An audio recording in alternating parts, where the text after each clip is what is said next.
gentlemen, welcome to another episode of Fuente and Meerapfel present Meet the Professor. Hello, world.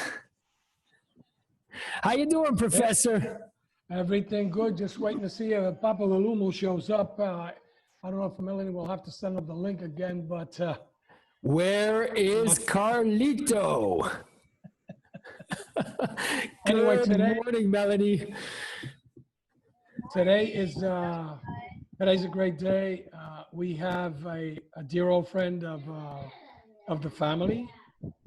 One of the, I would say, one of the main co-founders of the foundation, and a man that has given a lot to Dominican Republic and to the foundation, that has done it with his heart, with true love, with dedication, and with so much love that sometimes it even makes you cry.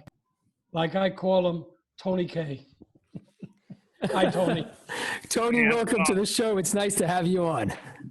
Excuse me. Get over here, you son of... I got a bunch of chupacabras over here, man. I gotta attack these guys, you know? Oh, God. How are you guys? Tony, it's a wonderful honor. It's a pleasure to have you on your show. You're considered a legend by anybody who knows anything about Arturo Fuente.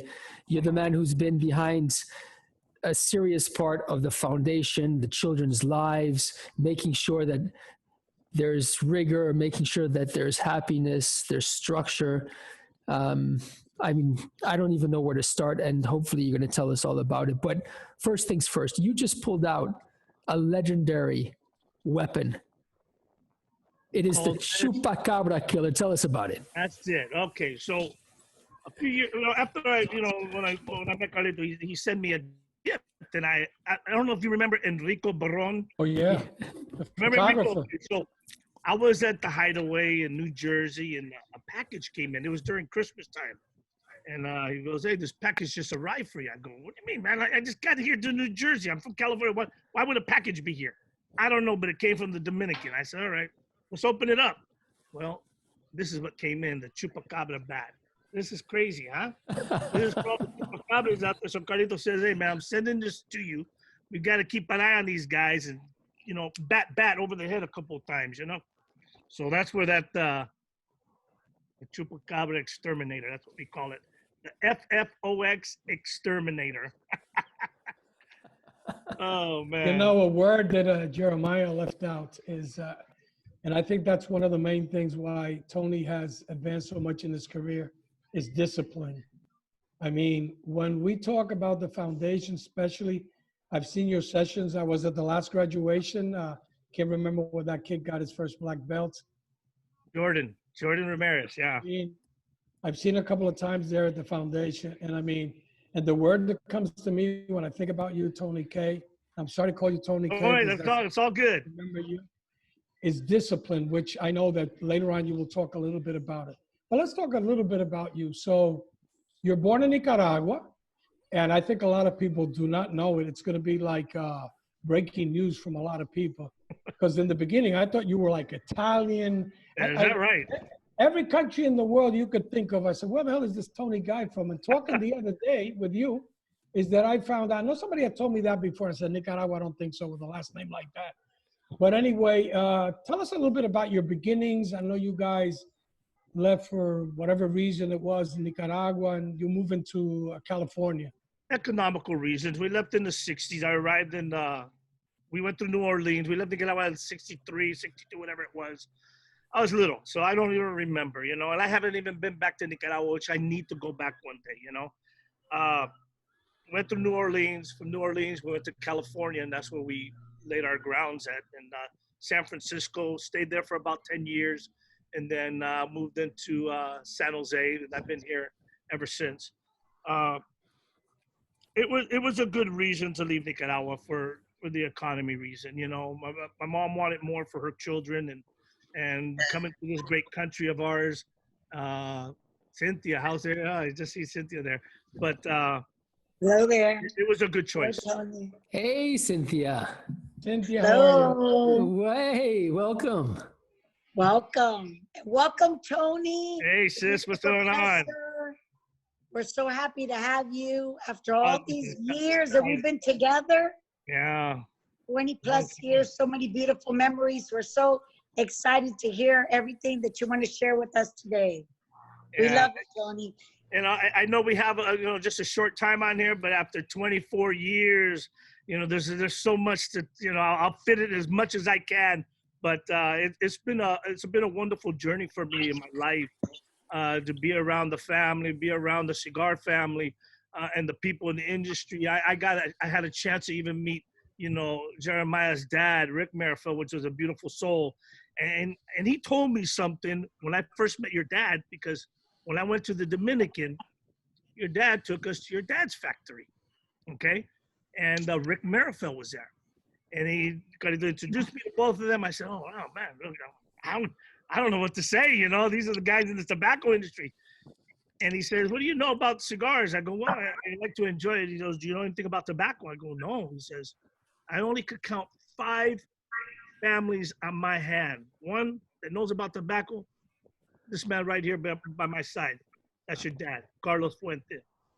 The other one, Oliva family, John Oliva. Obviously, your dad. I don't even remember the other 2, but it didn't matter. But Stanford Newman, excuse me. Stanford That was Newman. the 4th one. And the 5th one, I can't even remember. But those 4 out of the 5, he said he only could count 5 on his hand. And those were the 4 that he mentioned. Yeah, that was a long time. Wonderful memories. That's over 20 years ago. Yeah. It's gone by fast. Yeah, it has, isn't it? Yeah. Oh, it's gone by fast.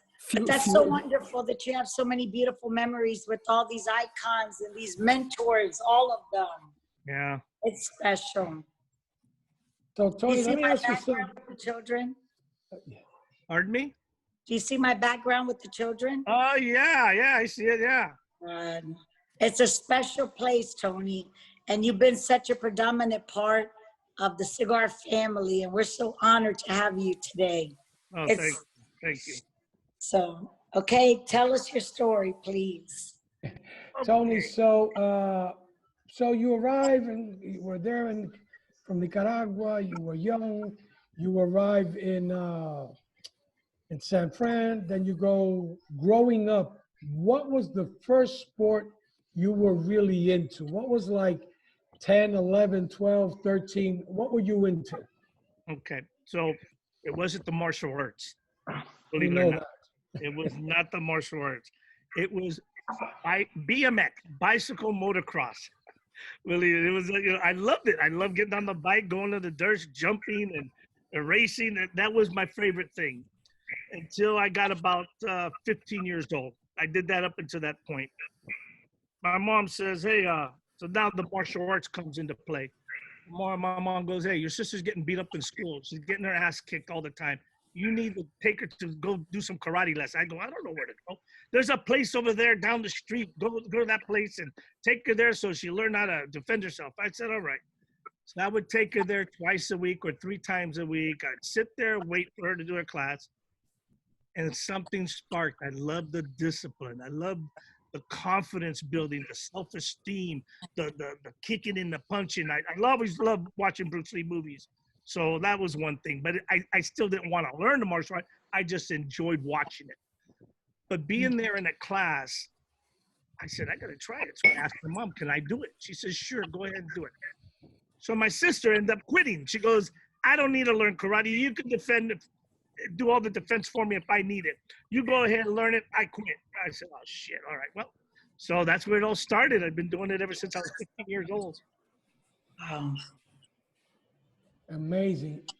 Tony, you have 6 black belts, but you practice, you're a sensei, but you practice a style. Can you tell us a little bit about that? Because there's a lot of people that are listening today that are really big fans of Bruce Lee and all these amazing people that have made fame all over the world with karate. Could you explain a little bit about the discipline I don't have that it 6. takes? Yeah, I don't have 6 different black belts. I'm a 6th-degree black belt in a martial arts style called 6th degree, okay. Kaju Kembo. Kaju Kembo is a blend of several different styles combined into a system. KA for karate, Tang Soo Do, Taekwondo, the art of kicking. JU, Judo, Jiu-Jitsu, the art of sweeps, throw, joint manipulations. KEN, Kempo, for the Kattengell Kempo system, street self-defense, the way of the fist. And then the BO, the Chinese boxing Kung Fu. That's the fluidity, the flow of the movements. And that combines the style of Kaju Kempo. And that is the system that I teach at the foundation as well. But does it come from Japan? Where does it come from? Oh, it's the true American martial arts. It was created in Hawaii from several different gentlemen. Adriano de Emperado, which was a Filipino gentleman that came from the karate part. I mean, the Kempo part. The JU and the Jiu-Jitsu is Joe Holick and Frank Ordonez, which were the judo practitioner and the Jiu-Jitsu practitioner. The KA is Walter Cho, he was a Tang Soo Do stylist.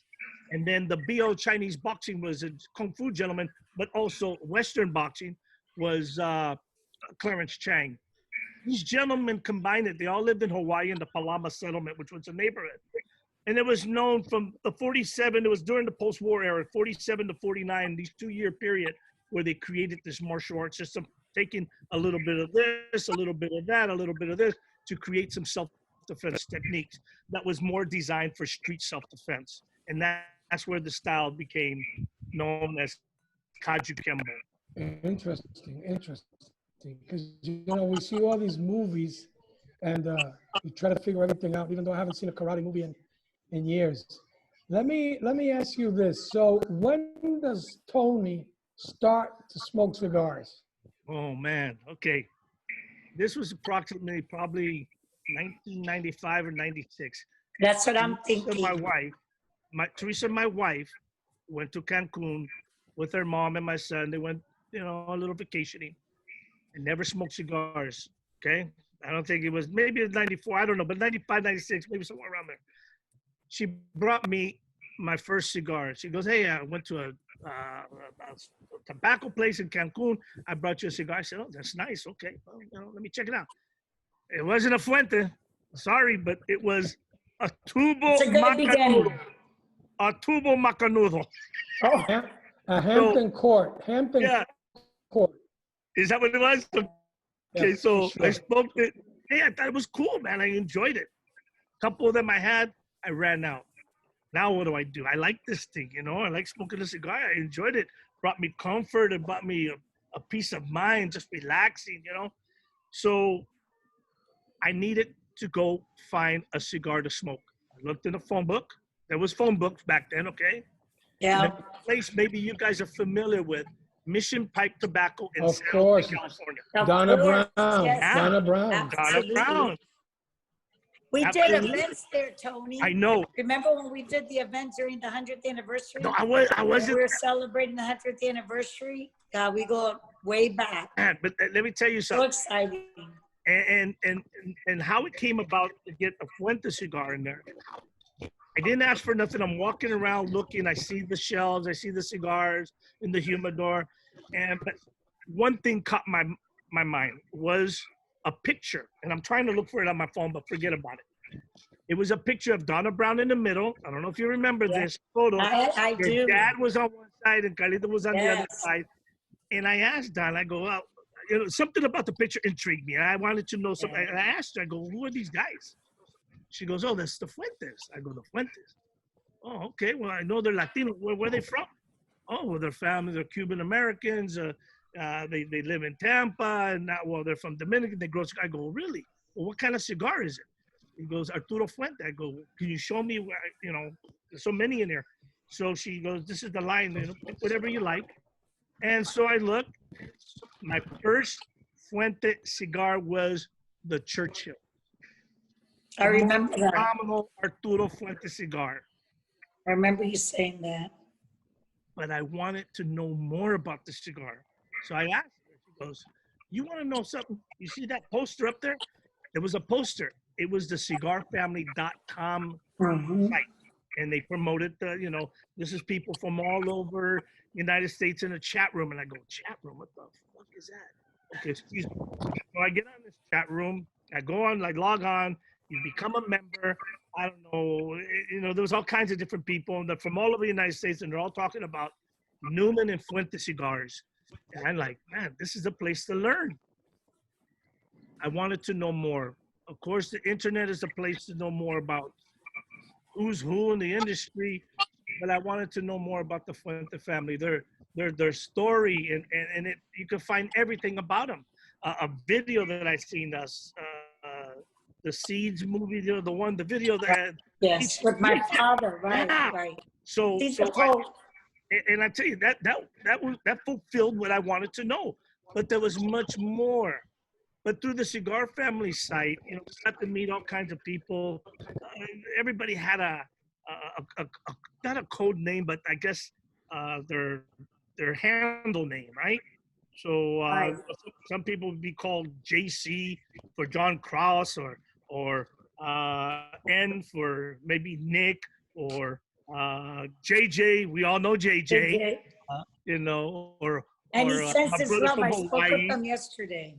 Oh, really? Oh, Oh wow. yeah, I keep in touch with JJ. Well, with these people, we go back all the way to the late 90s. Yeah. And so that's how I found out a lot of information through the website. And Carlito, and it would pop in from time to time, and we'd be, there he is. We'd all calling each other, hey, go on the chat room right now. Carlito's on there, he's posting. But it was crazy, and it was, my handle was called Mr. Kaju. I remember, yes. And Kaj for short. And that's, people wonder, well, why they call you Mr. Kaju? Nobody knew I was in a martial arts, and I didn't tell nobody.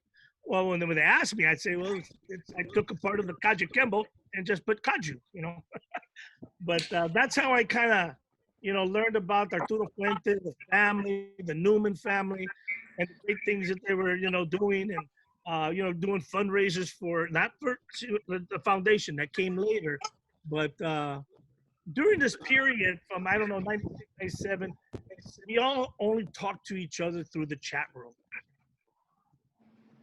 I don't know if it was, perhaps it was Drew, talked to Carlito and talked to Eric and says, hey man, we got to bring these guys together. They're all talking to each other, and they hang out or they go to herfs in their local areas.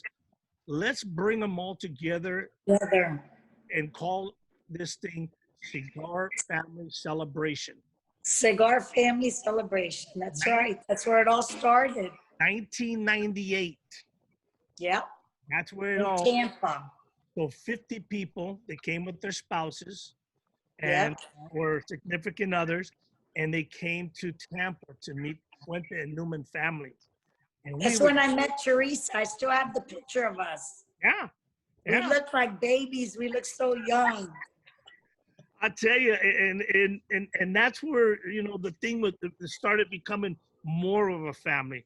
We knew that we were Cigar family members, but now putting the names to the faces, that was much more. That was a special time, Tony. It was.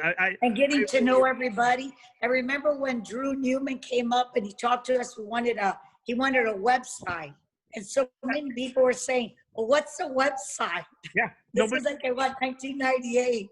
Yeah. And that was the beginning of it all. Yeah, it was. It truly was. And it was crazy. And ever since 98, Cigar Family went on for a few years, traveling to different locations. We all meet up. It's like a fraternity. Okay, let's all get together and let's go all and hang out and enjoy cigars in our company, And also, we get to hang out with the Newmans, the Fuentes. It was just a wonderful time in the beginning and throughout the years. And I'll tell you, through the Cigar Family site, we got to learn a lot about the struggles. The time where the Mandabi, the Rothschilds versus the Fuente family for the Opus X. I mean, we were soldiers for them. That's the main. We were. We created things called the Fire Pit Crews, and they were all over the United States. It was crazy, So, but it's just been a wonderful journey, Yeah, without a doubt. And Tony, from what we've conversation that we had, that was the first time that actually you met Carlito. Yes. Yes. I don't know if it was the second day or the first day. We all went to the factory, and when there was the Newman factory, and we're all sitting down and we're waiting for Carlito to come out, and they introduced him, and he, talking about, the cigars, talking about the family, and it was good because we all got to ask questions and found out more things about the cigars and, the whole process of the industry. After that, Carlito came up to me and he says, oh, excuse me, are you still there? I lost you guys. No, we're here. You're here. Yes. We're good. I don't know what happened here. Okay, I'm trying to find you guys because. Maybe since you're all the way from California. What's that? If you're all the way from California, it's a long way. No, yeah. Okay, so I'm trying to find out. I don't see no camera here. I don't know what happened here. But you guys can see me, right? Oh, yeah. Yeah, we hear you and see you. Don't worry, Tony. Okay, I'm going to just continue here because I don't know. Oh, there we go. Okay. So Carlito comes up to me, goes, hey, I introduced myself. I said, we have something in common. And he goes, yeah, okay, I seen you on the website, Mr. Kaju, yeah. And he goes, I said, well, the thing we have in common, yo soy Nicaragüense, I'm from Nicaragua, and I know, you guys were there, and the struggles that you had, you actually had to leave the country to go to, to the Dominican. He says, yeah, man, but, hey, there's something about you, Tony. And I'm like, okay. And he goes, I don't know where, I don't know when, or I don't know how, but I'm going to call on you one day. And I'm thinking, what the hell is he talking about? I just came here just to meet you guys and have a cigar, and enjoy myself. I didn't understand that. And we're going to get into that. So the next day is the final day. We go on the crawl. We go to the dinner. I got to spend a lot of time with Cynthia and Wayne. Carlito was all over the place talking to everybody. And I went up to, I think it was up to you maybe, Cynthia. And I go, yes, I want to go to these events. And you started talking about the big smoke. And I asked, what the hell is that? It's where all the manufacturers come yes. just clean all the consumers. I go, well, that's cool. I like to go. He goes, well, we have one in Vegas. You guys invited me. Your dad was there. I even got that picture, man. I do too. It was a few months or a month after the cigar. Of all those pictures. And we went to Vegas, and I was there passing out cigars. Me and Teresa. It was fun. I had a great time there. And we got to spend a little bit more time. Your brother. And I said, look, man, I know you guys have a factory. I know you don't invite people over there because it's a private thing. Or he says, well, you know what? I'll tell you what. I do a thing that's called a display contest. Arturo Fuente. Oh my gosh, yes. And the guys that own the stores, they do a nice display, and I guess you guys pick 5 winners or something like that. Yes, absolutely. And they were able to go to the Dominican and visit the factory and all. Yeah. It was the retailers that entered that. Yeah, so I said, well, man, it would be a dream of mine to come to the factory and see the farm. He says, well, don't you come along with that group? Come out there. I go, I remember that. And it was in April. Well, our anniversary was in April, mine and Teresa, April 12th. So we went out there and we got to go to the factory with these guys and see the farm. We got to spend a little time. It was the most beautiful thing I ever done. And I'd never been outside of any island. Once we left Patel, come to the United States, that was it. We didn't go nowhere else. But we went to this beautiful island to go see a beautiful family. You guys shared everything with us. Your love of tobacco. And that night, Carlito said, hey, this group is going, after this, we're going to go to Puerto Rico. We want you to come out there. And I said, okay. But before all that, we were at the farm, and there was a bunch of kids at the gate. And I asked Carlito, and I go, hey, what are they all doing over there? Oh, well, they come by because, they want to come inside, and they want to, they always, ask for, for food or something to drink. And I said, well, they don't go to school either, huh? He says, well, there's a little school, but there's just not enough room for them. And we end up talking, and I think Carlito has explained, a lot of the families, when kids came home with a school book, they would tell them, get rid of that because that doesn't put food on the table. Right. Beg for money. Go out and go seek work. These are children, for Christ's sake, But anyway, I asked Carlito, can I bring these kids, to the farm and entertain your guests? And he goes, entertain my guests? What do you mean? I said, yeah, right. I just want to entertain him. I want to show something to your guests. He didn't know that I was a martial artist because I never told him. And he said, okay. I said, give me 45 minutes. Me and my wife are going to work with these children. He says, all right. So I took him off to a side.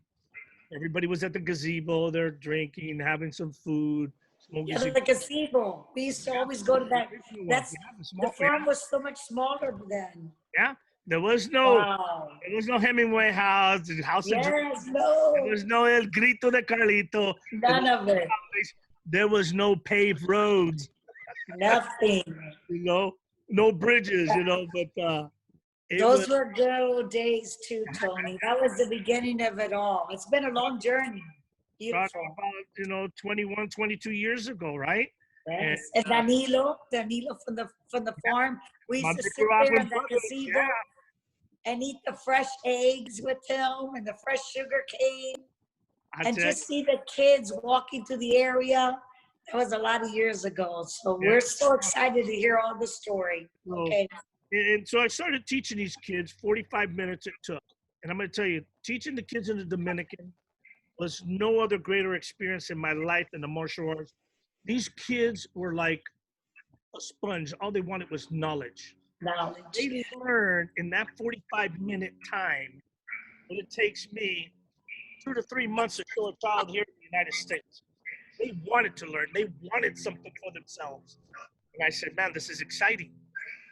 So I said, I'm ready. He goes, oh, you're ready? Okay, well, bring your guests over.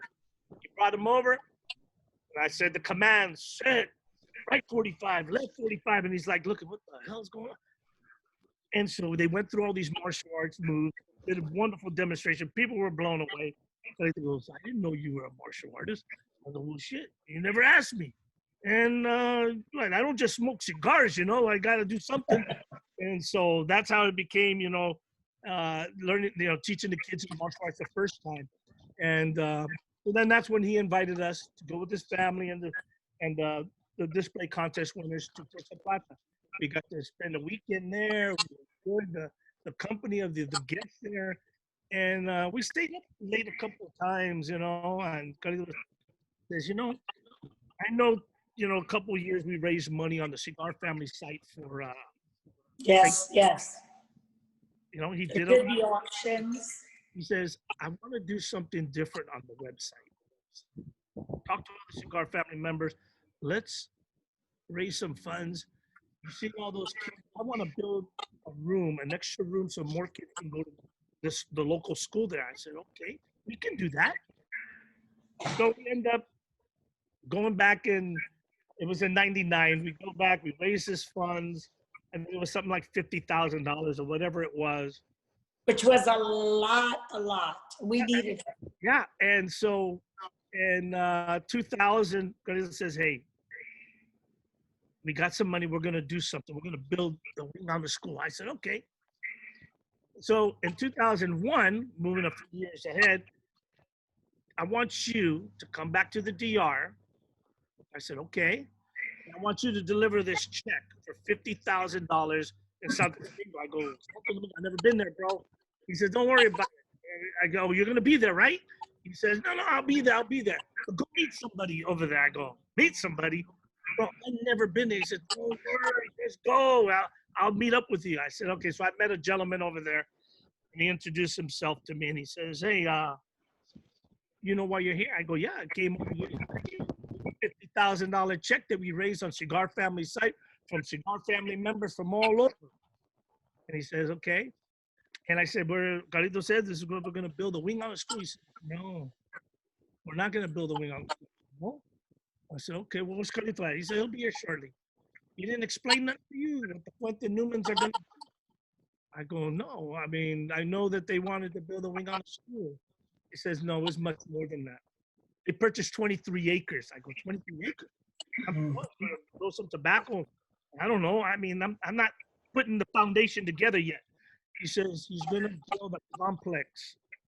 A Cigar Family Charitable Foundation complex where kids from all the communities surrounding Chateau de la Fuente, and they can attend. I go, my God, this is crazy. Carlito shows up. Hey, bro, what do you think? I go, I don't know, man. You always said you're always only a humble cigar maker, and now you're gonna open up this foundation. Oh, I have no idea what's going on, you know. We always have had big dreams. You know, and it was, and that's how Cigar Family. And during that time, in 2001, we broke ground. I think it was 2004. We opened up the school in 2005. 2005. 2005. That's a phenomenal time. Going. He had a Cigar Family celebration, another event we did in the Dominican, the very first one. Everybody was excited. We got to, see the complex full bloom with the kids going to classes, everything. That time, nobody knew I brought my karate gi. It wasn't a weekend trip. It wasn't no 4 days in the Dominican, go home. Oh, yeah. I told Carlito, I'm staying, bro. He goes, what do you mean you're staying? I remember that. I'm staying here for a month. He goes, a month? A month? In Bonao. In Bonao, but not in Bonao, in Caribe. In Caribe at the time, in Caribe, you're right. I stayed at a house. When you go across the road, the Falcon Bridge Road, there's a blue house, and the house has not changed. It's still a wooden shack because I lived there with the grandmother of the people that owned the house. I remember that. Passed away, so they didn't tear the house out. I lived there for a month. No electricity, no running water. I needed to feel and know why I'm here. What can I do to help? I need to know how they live. I need to know what they do from day to day. I stayed in that house for 1 month with a bucket of water, wash, no electricity. There was no floor, the dirt floors, and it was a humble experience. It was very much so. For all of us. What they have in the United States compared to these kids. These kids have nothing, but they all had a smile on their face. All have a smile. Till today, they all have a beautiful smile. They're so happy and so grateful. So, hey, Papo! What's up, bro? Dímelo. Oh, man, this is exciting, man. I'm just... Where is Carlito? The story. Bro, I've been here. But I was listening to Tony. I was listening to Tony talk and just hearing everything and reliving those beautiful memories. So I've been quiet here, just listening, but I have been here. I tell you. Hey, you know what, Tony? I'm honored that you're on the show, but please continue because there is there's a lot, Yeah, there's just so much in between. It's not just only the foundation, going to big smokes, going to all kinds of events, but living there, back to this, living there a month. I got to know the families and the communities. To this day, that's where I hang out. I hang out in Caribe. I hang out in the Verde, and I hang out at the different communities because all the students that I taught, because we implemented that time that I stayed there for a month, I wanted to implement a program there. Not just teaching mathematics, spelling, reading, writing, whatever it was. It was much more than that. I needed to give martial arts and get it to that program because what the martial arts teaches doesn't teach fighting. That's the furthest away from anything. It's building their confidence, building their self-discipline, their self-esteem, their perseverance, their integrity. That's what makes a well-rounded student because with those life skills, they can achieve any goal in life, any goal. Now we have in that foundation, doctors, nurses, engineers, entrepreneurs like Amaudi, he runs a charter.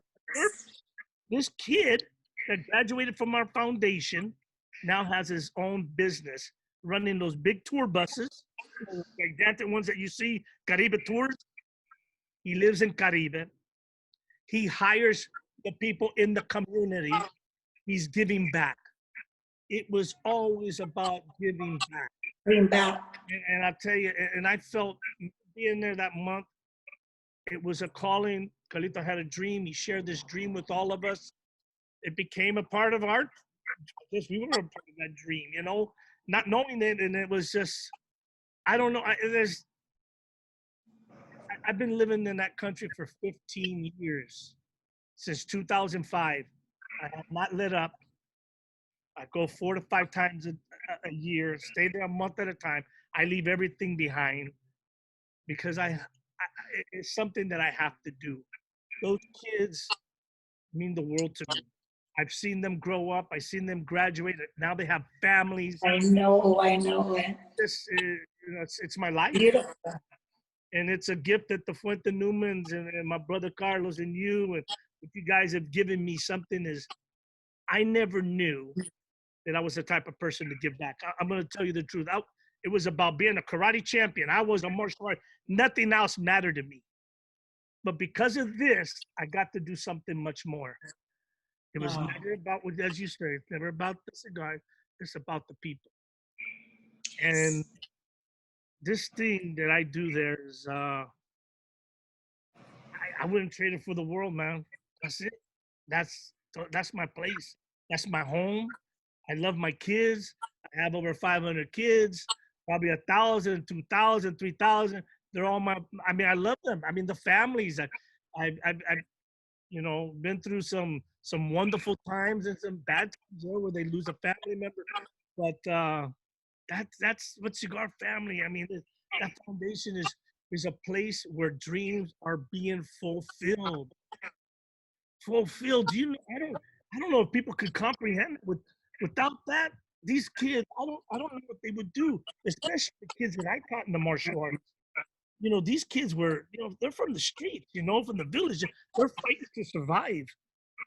A couple of the students, Juan, Alberto, Jimmy, Peña, I could not turn my back, and I'll tell you why.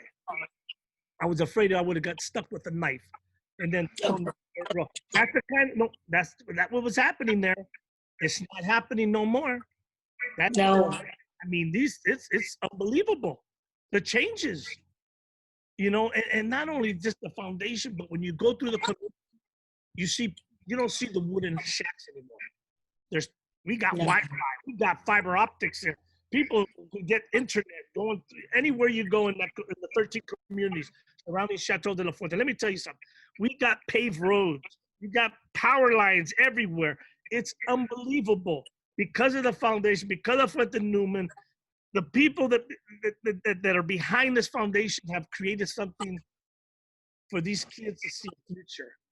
And it's unbelievable. The home shack, there's cinder block, double pane windows, beautiful, landscapes. It's unreal, man. It's beautiful. Tony? Yes. 1 second, please. I think I owe you an apology. Why? Why? You don't know no apology. Why? Why, my brother? Because I think if I would have told you back then when we were raising money for St. Jude Children's Hospital and raising a lot of money for St. Jude through Cigar Family and Cigar Family events, that I wanted you to come visit Dominican Republic. I think that I was not very clear and it didn't show you the whole picture. I promoted glamour and a lot of beautiful things. And, you're going to enjoy great cigars. But you had no idea you were coming to one of the most violent communities that existed in the Dominican Republic. I did not know. A community where not even the policemen would go in, where criminals would hide. Yeah. It was the most dangerous community. You went there just to, to learn about the leaf. And you had no idea. And you talk about Mauri, one of the young students. He was one of the students that used to hang around outside waiting for hand-me-downs. Yeah. Or for 20 pesos or for today's an entrepreneur. And you look at Enorisa. She's our mathematics teacher. She graduated with honors in the university. Her father works at the Chateau, and today she's a teacher. And on, doctors and so forth. But if I would have told you that you're going to go in an area that there's no running water, no electricity, and you have to get out of there, if you're lucky, before sunset, because your life is at stake, you would have never probably come. Your wife wouldn't have let you, even though I know you're a badass and everything. You're the last person I want to find in an alley alone. Well, we knew We you We could have take our care of stories, Tony. yourself. We have our stories, we know, but that's the old Tony. And I'll tell you, it was. But the new Tony Kattengell is a professor. He is someone that gives back. He is someone who has given back. He's one that's changed so many people's lives. You mentioned Jimmy Reese. Jimmy was one of those little boys that you kind of took up your wing and you adopted when he was very, very young. He's like one of those boys that he's confessed and he said publicly later on in life that he would have probably not been living or he would have been in jail because he would have assassinated somebody. He was in gangs and so forth. Today, he's a United States world champion black belt and lives happily and married in the United States. Could you imagine? What? Unreal, huh? What a Cinderella story. I tell you, It is a Cinderella story. There's so many of them. Even Solange, she was a student of mine. She didn't get the black belt, but now she's a doctor. I mean, and there's just so many. Amparo, she's the IT, director there, teaching computers and everything. It's just unbelievable. And I think through the martial arts, a lot has taught these kids, whether they made it to black belt or not, but it gave them the fundamental skills of life skills, meaning, again, the discipline, the self-confidence, the self-esteem, the integrity, the perseverance. Don't give up, man. These kids. That's right. They come to our foundation. We don't, sometimes we don't know what's going on back at home. They come from single family homes, maybe live with the grandparents. Their parents got to live in Santo Domingo to have a job, or Santiago, and they're going back and forth on the bus. There's a lot of things that, without that foundation, I don't know what would have happened to those children. I'll be honest with you. I don't know. And because it would have been a different world there. Oh no! God, I mean, I can't even imagine. But today, man, you go down the streets, I'm waving everybody. Hey, Tony, profe, sensei. It's just a beautiful thing. I wouldn't trade it for the world. And Jimmy again, that's Carlito. He was like my son. Jimmy, yes. It's just, but it's. I'm not going to stop until the day, my last days is going to be teaching. I may be in a walker or whatever, but, Sensei's going to be there for them no matter what, Maybe I'll teach their grandchildren, huh? Tony, you'll be around to teach your great-grandchildren. There you go. All of us will. I don't know. Mira las canas, hombre. Oye, mira las canas. Tony, since I met you 30 years Since ago. Since 1999, yeah. But you have hair at least, so that's great. And a lot of them too. Yes, absolutely. Listen, Tony, it's like you always said, and as the students say, it's not that martial arts is not about teaching them how to fight. It's teaching them leadership, and they become leaders. But one thing that I know, comparing and thinking back how the community used to be before Cigar Family Charitable Foundation that started in September 2004, and what it is today, those same students that today are teachers and work engineers that work in different industry and so forth, those are the students that didn't have a hope, that were looking for work when they were 7 or 8 years old so they could eat. And today they have a future, and it's like, but one thing that I know, it was a violent community, and, some people would take advantage of the youth, and they would encourage them to do things that are not ethical, that are not right, and encourage them for their needs, and they took advantage of them. But those children now could whip anybody's butt, so they don't have to take crap from anybody. So, in a sense, that martial art program that taught people self-defense and gave them leadership has really been a big attribute, and is one of the reasons why the community has evolved. Like you say, there was nothing but shacks. There was no sidewalks, no running water, no electricity, and they were little homes with dirt floors held together, with just palm fronds and rusty pieces of metal and some old broken signs from previous elections that were put there and so forth. And today they're painted beautifully with bright Caribbean colors. With blocks, all the roofs are painted. All the metal roofs are painted with in red. My father was one of the gifts. Right, last gift. Dad's request. said everybody. So I remember I flew over there after that, after my father passed, and I looked down and I was on the helicopter looking around, and I go, oh my God, this is Coral Gables. It reminded me of being in Florida, Coral Gables. All the tin roofs were all painted with, the red and all protected, and it's just amazing. The transformation that's taking place in the community. And that's why, Tony, you mentioned it. It's not about cigars, it's about the people. And thanks to I the remember, cigar. brother, when I was with Dad and we flew over with Bob Brady and the helicopter so that he could see the finishing of the Hemingway house and the beautiful farm from the helicopter. And he looked down and he said, all those roofs are so many different colors. Okay, I got to call Cito. We need to paint them all the same color. So when people fly in to Puerto Plata, they can see the beautiful farm. That was a special day too. Not only they didn't have any colors. They were No. rusty and so now it's all uniform. Now they're all been replaced. Yes. Yeah. I tell you, and talking about the communities, how everybody's cinder block home, double pane windows. There's a lot of problems going on there, but people in Caribe never got along with the other community, El Verde. They were at war with each other. And we're talking about family against family sometimes. But because of the foundation, it stopped all that. And that was going on for over 50 years, how many years. But it was a war zone, like as Carlito said. It was truly a war zone. And I tell you, now it's totally different, It's just major changes.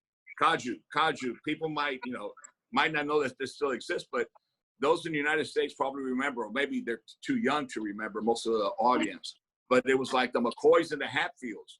It was, when the children started school in the very, very beginning, September 2004, the teachers were from the city. They weren't from the communities. They weren't from Caribe, Verde, Rancho Nuevo. They came from Bonao, La Vega. And they didn't understand, but they started seeing children at the age of 6, 7 years old. They all came in with big knives, hidden under their shirts and their pants. And the teachers had never seen them. They asked, why you come to school with a knife? He says, because one of the child told the teachers, because I'm from the Caribe.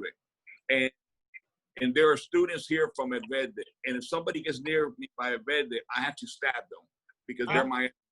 And this is the way it was. And now those 13 communities that Cigar Family Foundation support, then now they all get together. They have parties together. We have they're very united. Area. Absolutely. Even marriages. That happens. Yeah. That happens. Yes. I tell you, it's just been a blessing. That place is and every time I've always helped, bring in guests or whatever. Like Dallas, friend Dallas. Well, he's brought something to our foundation, the John Maxwell leadership thing for our teachers, and the program is amazing. And Dallas has done a tremendous job with this program. And I don't know if they're on their third session or second session, but it's just unreal what's going on with the professors there, learning from him on the John Maxwell system. It's and not only just the martial arts. I've also introduced before COVID. We presented to the board the Cigar Family Media Group. That's still going to talk about that. That's going to happen no matter what. It's just right now it's on hold because of COVID. But the kids always hey, when are we going to get started? When things get better, we just gotta wait, hang in. But there's a lot of good programs happening. I mean, we got a lot of good people there. And it's not going to stop. We're gonna get through this thing that we're going through now, and I miss being there. I just it drives me. I do too. It just drives me nuts. I miss those beautiful smiles of all those children, and they get so excited when the Cigar Family gatherings come every year. They love it. They love it because they know because of everybody out there. And everybody that donates even $1, $10, it doesn't matter. That because of everybody, all the cigar people, their lives are different. Their lives are better, and they're grateful, and they're happy. I don't know if you guys remember Moki. You remember him? Of course, yes. He was the one that he came down for a visit through the Cigar Family. Andrew, exactly. And he, you know, to this day, the kids are still doing origami. You know, the paper, they make birds and cubes or whatever. That's still going on over there. Yeah, You know? his wife is from Asia. He lives in Asia, and he wanted to contribute something aside that he, with a lot of the computers and so forth, because that's his business. But his wife and he spent months teaching children origami, and now the older ones teach the younger ones, and they pass it on. So even though this has been 15 years since they taught the first student, it's a big program in the arts and crafts. So it continues and continues. And one thing I think is important to say, you know, we talk about the changes and accomplishments, but you know, the mission has not been accomplished. The mission continues to live, you know, and this year has been very, very difficult because all the main big events where we raise a lot of money. That's right. For Cigar Family Charitable Foundation have been postponed or had to be canceled because of the virus. And things are very difficult because, you know, the needs are endless. I mean, there's only a fragment of the children and needs of the communities that are attending Cigar Family. We try to reach out to many people as possible, but you know, things every year is a new year. We need to raise the money to keep the school going, to keep it clean, to keep the programs going, for the transportation for the children and everything that's required.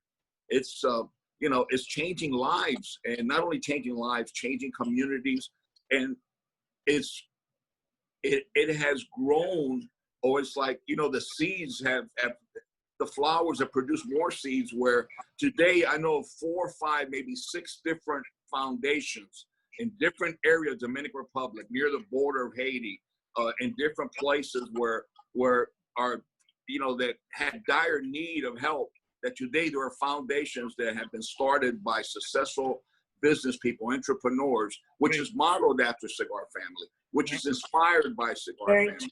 So it's not just the community.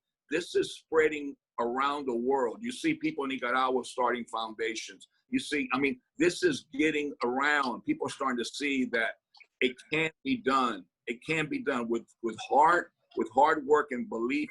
You can make a difference in these children.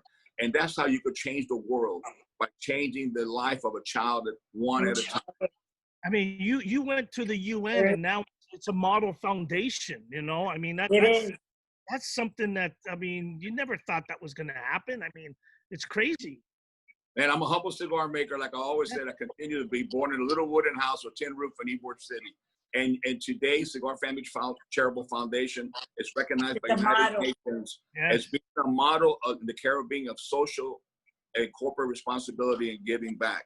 And yeah, it's incredible. It's a huge honor. You talk about students, Nelson Collado, who's a doctor who's studying, you know, for a neurosurgeon, but he's already a full-fledged doctor, delivering babies and so forth and saving lives.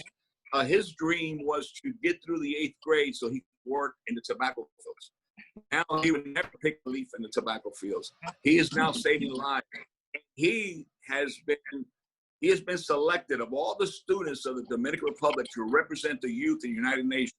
And he's constantly flying to New York City for a big conference of the United Nations to represent the Dominican Republic, how to bring peace to the world. Could you imagine a child? His dream came true. Him and his mom still live in the house in Caribe. And they do. I see that. Still lives in the house. I've been to their house. Still lives in Caribe, you know? And that is our mission. Our mission is to develop the youth so that they could come back and contribute to their community. That community that had no roads to get in, they had no running water, no electricity, were hundreds and hundreds of children. If they saw someone coming in that was not from the area, they would come gathering and asking for money. That has been transformed into a community where people stay in their community. They give back. And someday you'll see little hardware stores. You'll see a little movie theater. You'll see it's going to be a place where tourism could come. It's going to be like a little Hershey town. Yeah. And it is being done. It takes time, but it is being done. We will see it. Yeah, we will see it. I believe in that. I truly believe that. That like the La Serena, which is a Costco that we have out here in the Dominican Republic, is called La Serena. Yes, La Serena, yes. One day. There will be one day. I know that. There will be, like you said. You know, it's the place has transformed into something beautiful. I mean, you don't see all the wooden shacks no more.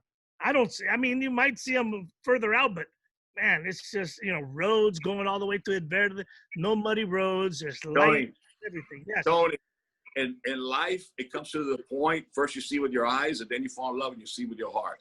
Those shacks are still there. There's shacks are still there. The pain is still there. The poverty is still there. It's just the difference now that it's decorated with hope. Yes, and people are happy, and people believe, they know that there will be a better tomorrow. Because Cigar family and all its members brought a lot of hope to the community and to the country. Right. Absolutely. Tony, you have done an amazing job. We all knew about it through social media, talking to Carlito, to Cynthia, to Jeremiah, and very few people in their lives put aside money to give discipline, to give cariño, to give love, to educate, to make a better world. So I'm going to ask you a question. You're 52, I think? 58. Okay, 58. 59 next Friday. You look young, Tony. So catching up to you, Tony, little by little, I'm catching up. Yeah.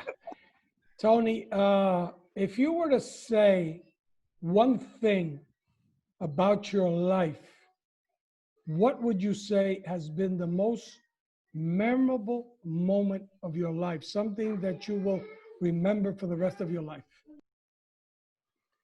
I think outside of my son being born and me, meeting Teresa, is me. When Cynthia said something to me, and I think Carlito was there, and she said something that really means dearly to me. And you said, my father says hello, and he thinks of you as like one of his very own. That is something that has stuck with me for a long time. The old man, he was, I used to, when we used to go to the big smokes, I would ask him, I go, hey, you ready to go to the big smoke? He's like, you get to meet the people. I don't know about that shit, Hollywood. They want my, I don't know those guys. What the hell? I'm going to go, go do something. I got to go to the table with Rick. I ain't got no time for this shit. But the thing is, when you guys told me that, that really meant a lot to me. I felt like I belonged to a family. I don't see my brothers and sisters no more. There's a couple of them pass away, and my mom's passed, dad's gone. I only have one more aunt. I mean, my family is my Fuente, my Newman family, But for Don Carlos to say that really meant a lot to me. I think that's one thing that stuck with me for a very long time, and I really appreciated that. Tony, I remember that day I was sitting with my father. We were in Tampa. It was a Sunday, and we were talking, and you came up, and we even called you. And my father said, Tony Kattengell is a real man. He's become part of our family. I love him like another son. Anything he ever needs, I'll be there for him. Because he's seen the true you. He's seen your heart, how natural, how real you are. Everything unconditionally, the way you've given our family and how you become part of our family, the Fuentes and the Newmans. And my father, our father, was, he could see, and he's seen the beauty in you, Tony. And he always felt that you were another son to him. Thank you. So I was there. We talked about it, and he loved you very much, like we all do, Tony. We all do. Carlito and I feel like you're a brother. One thing that Carlito told me too, he goes, look, you got a big fucking responsibility, brother. You have the fucking chupacabra exterminator. And you better start coming out.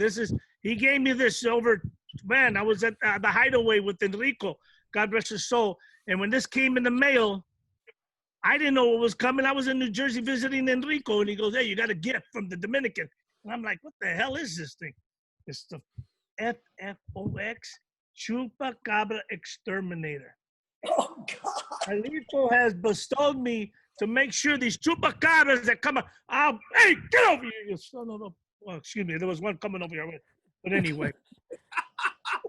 Well, listen, every time that we're at a big smoke and you're walking with Carlito and I mean, you're always, or when we're with the family, you're always looking out to make sure that we're okay. They come from anywhere. I'm like, bro, we better turn this way, man, because they're right there. Look, Chupacabra, look at them. But I'll tell you, no, I mean, I had some, man, over the years, we had some great time going to the big smoke, going to the Bel Air for the Godfather dinners, all the different dinners, man. It was just, it was Conventions. a convention. I mean, all over the place. It was just, man, Carlito would be the last one to leave the place. Even if there was just one person there, you'll be talking. And his sister. And you. I tell him, bro, you got a flight like in a couple hours. He says, don't worry, I'm talking to this guy, man. We're talking. I said, but you got to get some sleep. You got a flight to take. He said, don't worry, we'll get there. I'm like, but he would not. I tell you, that's one thing that I always remember. That's right. You would always remember everybody. I don't know how you remember people's names. I'm confused. And names. I don't know how he does it. Everybody. And he goes, hey, do you remember? I'm like, let me go look. Oh, yeah. How do you remember his name? Bro, I remember. What are you talking about? What's wrong with you?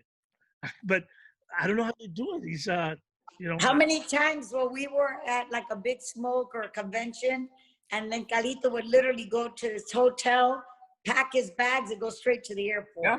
Oh, but like all the gatherings with all the cigar family people, all of us, we would just stay hours and hours and enjoy one another's time.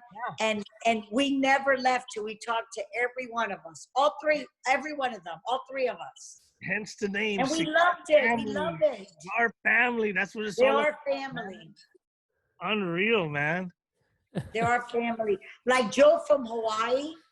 Yeah. Okay, JJ, there's so many of them, Andy, and they're still our family. There's and two Joes. Even during there's two Joes in Hawaii. Yeah, Joe Hilton. My brother Joe Hilton. Yeah, Joe Hilton, man. I know he's watching. Long-time member, yeah, man. He never missed one of the CFC gatherings. He'd fly from Hawaii. We would get people from all over. Let's not forget Fuente, Rich Myberg. Rich Myberg, oh, yeah. Of course. And there's so many. And Mike, that never missed one. Mr. Mike, yes.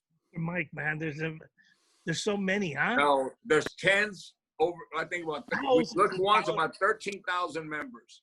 That's crazy.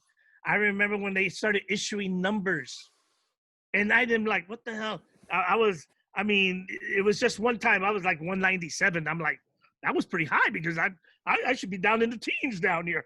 But I mean, there was so many cigar. But the thing is, what you guys have done.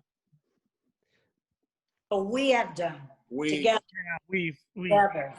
But to have a site, cigarfamily.com, to bring people from all walks of life, from all races, just come together and just share some love and the joy of what this thing has brought so many people. Marriages. People got married on cigarfamily.com. Yes.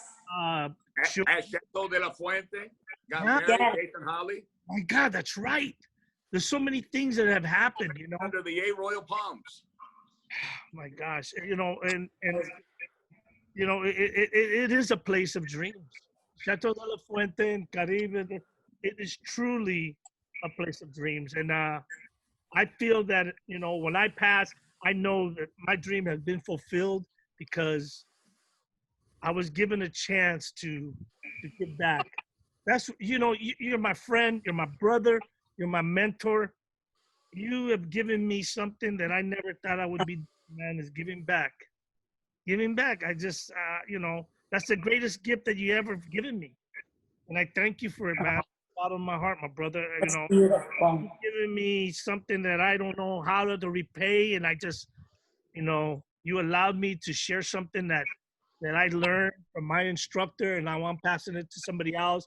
And I know that whatever I taught to that child, he's going to pass it on. And I'm not talking about the art. I'm talking about building the life skills, building leaders, not followers. And that is the greatest gift you have ever given me, and I thank you from the bottom of my heart, my brother. Oh, beautiful.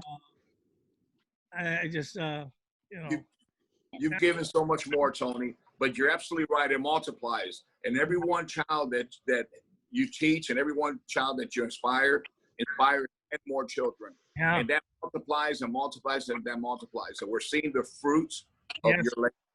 Yeah. And, it's because it's all done from the heart, just like all the Cigar family members. Yep. To give so much of their time. It's not the money, it's their time, their heart, their love. And I think that that's one of the reasons why it's been one of the elements or ingredients that's made Cigar Family the success that it has become. It's because it's all done with love. It's not done. You go to that. I'm looking at the foundation behind you, behind Cynthia. You'll never see the word human. You'll never see the word Fuente. You'll never see the word Brugal or Banco Popular or, Amazon.com. We've been offered so much money by so many of these big corporations to sponsor, but everybody wants their name. It's not about that. It's about family. It's about the people. It's about what cigars are about, really, the people. And I think that's really made the difference. And the community feels it. That's their foundation. That foundation doesn't belong to us. That's the children's foundation. That's the communities. That's the country. That's the world's foundation. It belongs to everyone. And I think that that's really made a big difference. That's the beauty of it. Absolutely. There's no question about it. And it continues to grow and it continues to inspire other areas. And I think it's the biggest blessing that I've ever received, aside from family and children and all these wonderful friends, is to see that the change that something, something as simple as a cigar, the change that it could bring to our world, and to continue teaching people and to continue inspiring people to give back and to make a difference in this world. Because I've said many times, and Tony, I think you kind of phrased it, there's no greater gift in life to receive than to the gift of giving, to be able to learn how to give. There's such a satisfaction when I see a child every year in graduation, or a student, they're not children anymore, talking about what they want to do in their future and talking about their beginning, their humble beginnings and so forth, and how they want to make a difference in our world, and peace and brotherhood and bring things together. It's such a satisfying feeling, it's so gratifying. And I think back now, like when we first thought of Chateau Point, the birthplace of a dream, we thought that the dream was that we were able to harvest a leaf in an area a leaf that would become a wrapper. People said it was impossible. But I realized that wasn't the dream. That was just God's destiny to take us to an area in search of coming out with a certain leaf or certain product, which really the product was going to be the change of the life of the children, Cigar Family Charitable Foundation. That is the dream. That is the birthplace of the dream. It's the foundation, it's the kids, and because how through one cigar, so many wonderful people have come together and continue to come together to change this world one child at a time. I agree. Carlito, could you share a beautiful feeling it was when we had our graduation, that the children had been there from pre-K to 12th grade? Oh, that was one of the ago. most incredible graduations. They're all special, but that was remarkable. Tony, I think it's longer than that, Tony. Time flies. I think it's been 3 or 4 years. Oh, yes. Adalberto was one of them. Yeah. And he became one of the English teachers there. Yeah, man. But those kids had been together from pre-K all the way to 12th grade, that first graduation, and we've seen them since young children grow up and to see how they wanted to continue their dreams and to continue to go to college and to make a difference. And what's amazing, Cynthia?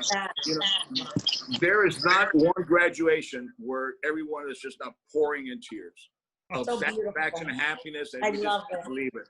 But you know what really, really moves me? When I come up and say a few words, and here's this auditorium just packed with people. They only standing room only. There's all these people standing in the back. You see other people from the distance. I know the light is kind of glaring. When I start focusing on those people, they're all past students. They're all university graduates who come back to their foundation to support the other the newer graduates, and they come back. Support. They come back. They volunteer. It's amazing. And that to me is the most important thing, is giving back, and they understand that about giving back to the community. It's not to give someone an incredible education so they go to the Capitol and they work with in a bank and we want them to come back to their community, develop their community, so that this giving back multiplies and people in need have a better opportunity to have a life of dignity, of decency, and be able to, to continue to grow this magical dream. The dream will come to fruition. And this is something I said before. I know a lot of people now probably haven't heard it. It will come to fruition the day that there's not another leaf growing on Chateau La Fuente. That will happen one day, because that is one of the most difficult jobs there is in the world, to be out in that scorching Caribbean sun under those tents, 110 degrees or something on those tents, very, very humid, to be bending over, because it has to be done by hand. There's so much manual work. Now, with everybody graduating, becoming entrepreneurs and graduates and engineers, doctors, professionals, or whatever, they're not going to work in tobacco field. Look at Nelson, who's becoming a neurosurgeon. Not going to work in a tobacco field, but I have a vision. Chateau de la Fuente is right in the center, in the heart of the Dominican Republic in the Caribbean. It's an hour away from the biggest city, Santo Domingo, the capital.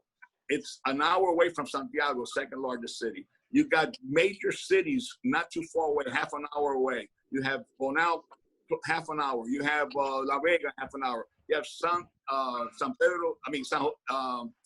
Macorís. San Francisco Macorís. Gracias, Jose, profesor. But, think about it. And I envision someday Chateau La Fuente will become a Busch Gardens, a Disneyland, an amusement park, a school for everybody. I mean, it's right on the major highway, just off the major highway. Everybody will become able to entertain their families and have a good time. And keep Chateau La Fuente, the property, the story alive, and the dream will continue to do things and be self-sustainable, to raise money for Cigar Family Trouble Foundation to keep changing this world for a better place for all. Absolutely. Beautiful. And Carlito, you've been a true example to that. Tony, you've been an example. The Newmans, the Fuentes, everybody's been an example for them to all want to continue to give back, and that it's going to grow and grow and grow. And hopefully we're going to be able to see that in all the future years, 10, 20, many decades ahead of us.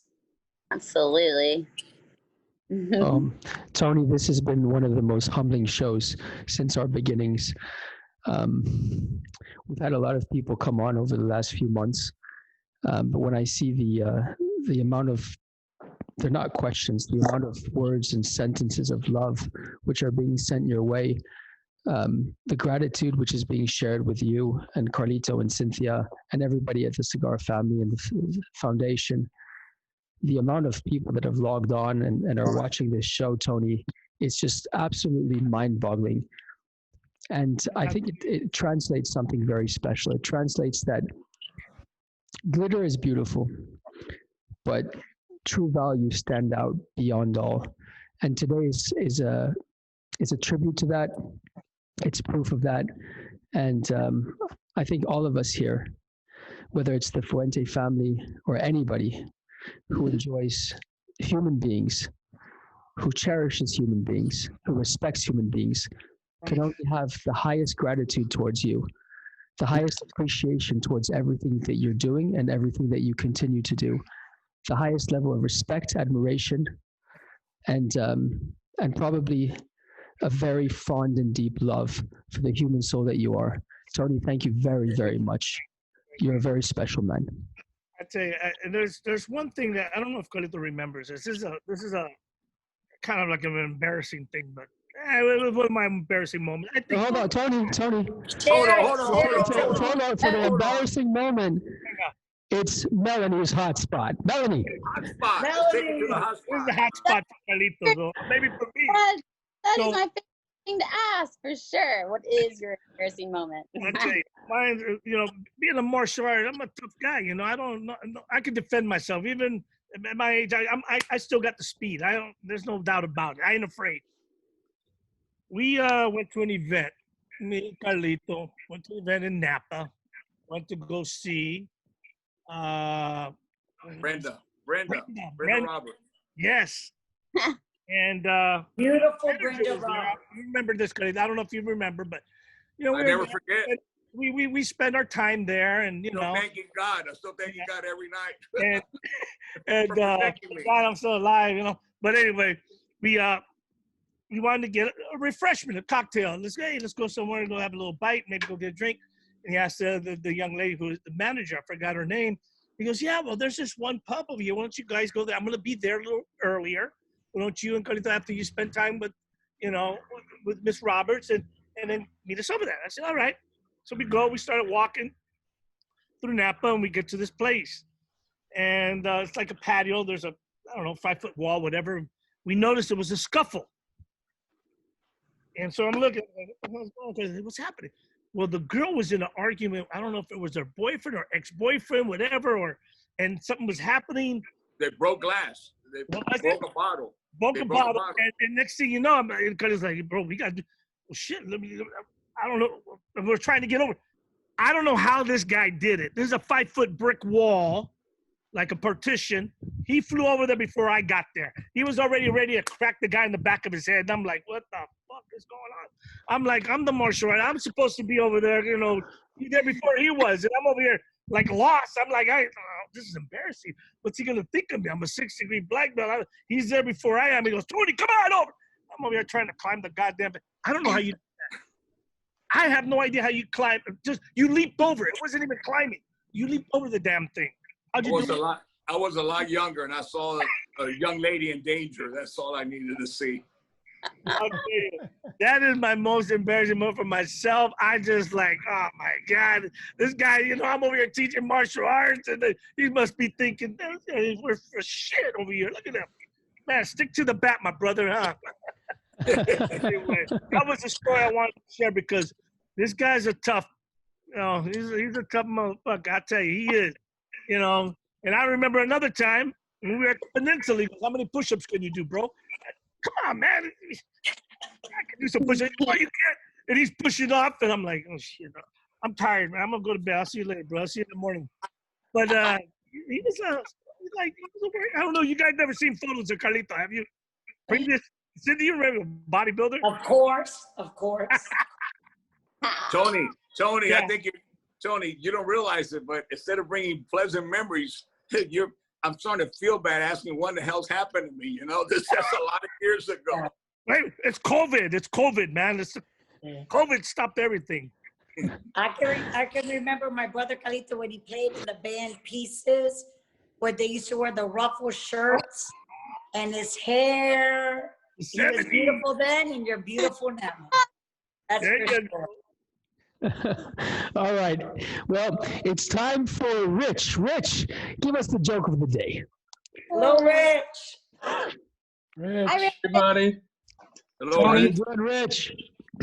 Tony, feliz cumpleaños. Hey, man. Yes, happy It'll birthday, be next Tony. Friday. Happy Next Friday. birthday. How you doing, Rich? I'm fine. I beat you by 2 days. I'll be 74 on Wednesday. Oh, shit. And You're looking good. before I tell the joke, 1 week after this Wednesday is the 5th of August, which brings some Yes. joy, and it brings a lot of heartbreak to me. So God bless your dad. Thank you very much. Today is Father's Day in the Dominican Republic, and Yes. in honor of my father, that's why I have that image behind me with Dad, who is, you know, who's the patriot of us all, in the sense that, you know, it's like Tony says, he's our inspiration, our mentor, and he'll continue to be our leader. Always. You know, no matter from above or wherever he's at, he's always around. And he'll always be a friend to those that were friends with him when he was walking the earth. Thank you, Rich. Thank you, Rich. Thank you. Thank you. No, thank you all. One of the stories from the foundation, and you guys know that Brenda and I have been around since the beginning, not as in person as Tony, obviously, but I missed the opening of the school. And all the guys who were down there for the opening of the school showed all the pictures of all the kids walking. And the picture behind Cynthia shows like a nice concrete walkway. But back in the beginning, it was gravel. And all these kids that the school opened were given brand new sneakers to wear. Yes, because they didn't have shoes. They had no shoes. And all the guys that were there were sending me messages saying the kids were taking off their shoes to walk along the gravel path to get to the school. I remember that. Because that was the first pair of shoes they ever owned. That still chokes me up hearing about that. They didn't want to ruin the bottom of their shoes, their new shoes. They were all new, yeah. Well, today's story, I got a couple here. Let's see. There's a guy named Ludwig who was traveling after visiting with Tony and Teresa in Northern California, and he's driving up the coast highway there where you got this beautiful scenic views of the Pacific and the rocks below and everything. And all of a sudden, something happens with his car, and he's lucky to be close to a small little town, and he coasts down the hill into a town and pulls into this garage, and there's fluid leaking out of the bottom of his car. He says, listen, my car broke down. I'm not from around here, but I need you to take a look at it. And the guy says, yeah, I got to finish up this other thing and I'll take a look at your car next. He says, well, Ludwig says, well, what can I do in the meantime? He says, well, you hungry? He says, there's a good burger place down the street. So Ludwig goes down the street, gets himself a nice cheeseburger and a vanilla milkshake. And he's in such a hurry to go back to the garage. He doesn't even clean up. He just runs back to the garage and he says to the guy, what do you think? The guy looks at him. He says, I think you blew a seal. He says, no, it's just milkshake.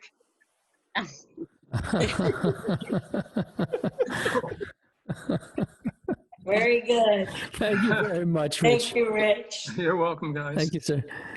All right. Well, I see so many comments coming through. There's a lot of Cigar family lovers out there.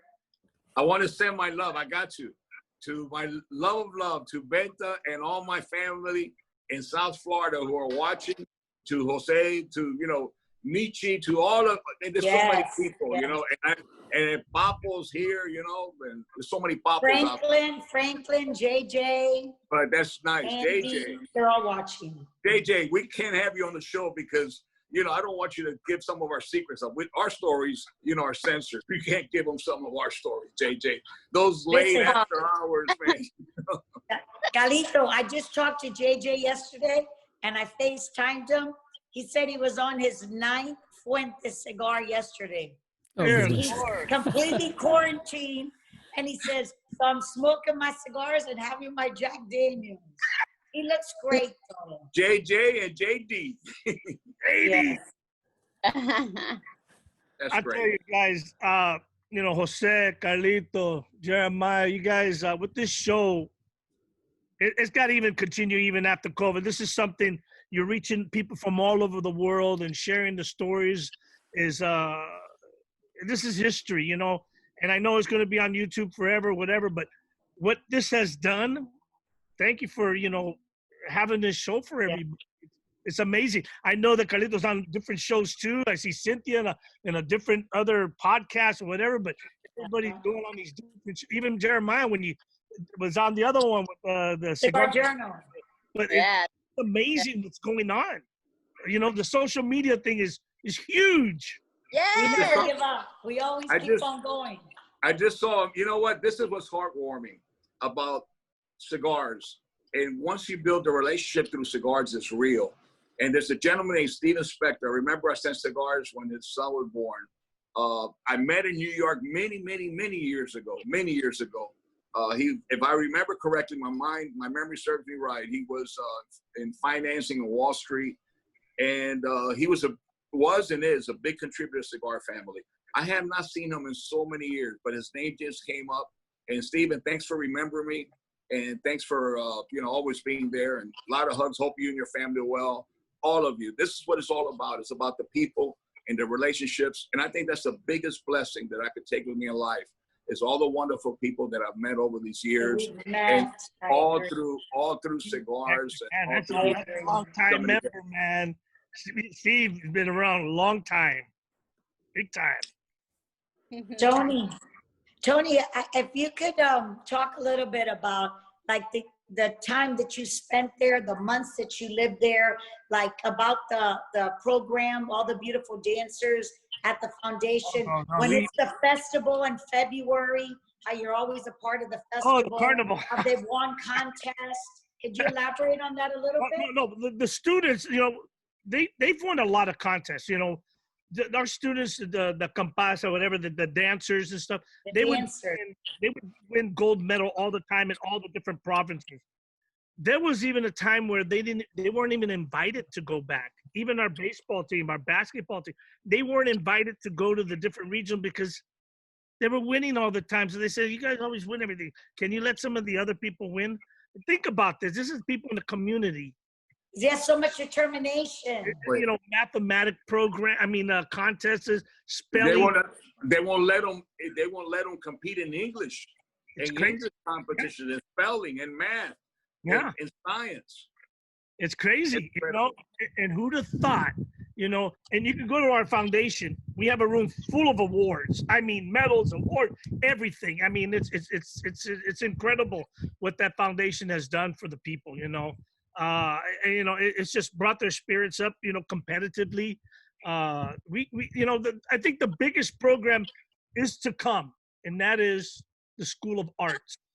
Yes. The School of Arts, where we're going to have the media group with their own classroom and their own lighting room and sound stage, the music room where Arturo Sandoval is ready.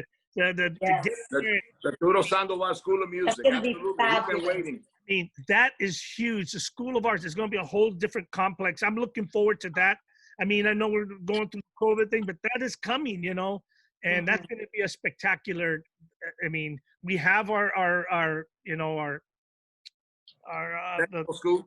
The technical school there. It's built. Everything's ready to go, and then all of a sudden, boom, this happens. But we'll get there.